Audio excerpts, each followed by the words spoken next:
तहसील reporter सराय आलमगीर बलाल नासिर की तफसीलात के मुताबिक सराय आलमगीर के नवाही गांव खोहार में 5 साला बच्ची जहरा को ज्यादती के बाद कत्ल करने के वाक़े के बाद पोस्टमार्टम रिपोर्ट सामने आ गई। रिपोर्ट में बच्ची से ज्यादती की तस्दीक कर दी गई। तफसीलात के मुताबिक सराय आलमगीर के नवाही गांव खोहार में 9 रोज पहले अगवा और कत्ल होने वाली 5 साला बच्ची जहरा की पोस्टमार्टम रिपोर्ट मंजर आम पर आ गई। रिपोर्ट में बताया गया बच्ची के साथ ज्यादती की गई है। नन्ही जहरा के चेहरे, कमर और जिस्म के मुख्तलिफ हिस्सों पर तशद्दुद किया गया। 10 रोज गुजर गए, मुल्ज़िमान गिरफ्तार ना हो सके। पुलिस ने केस में 3 मुश्तबा अफराद को हिरासत में लिया हुआ है।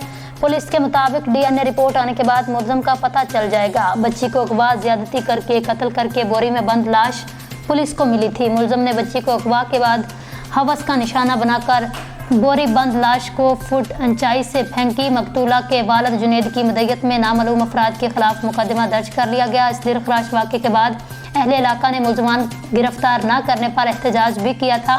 जहरा कत्ल केस की तफ्तीश DSP गुजरात सिटी आमर अब्बास शिराजी कर रहे हैं। DSP सराय आलमगीर इनके मावन हैं।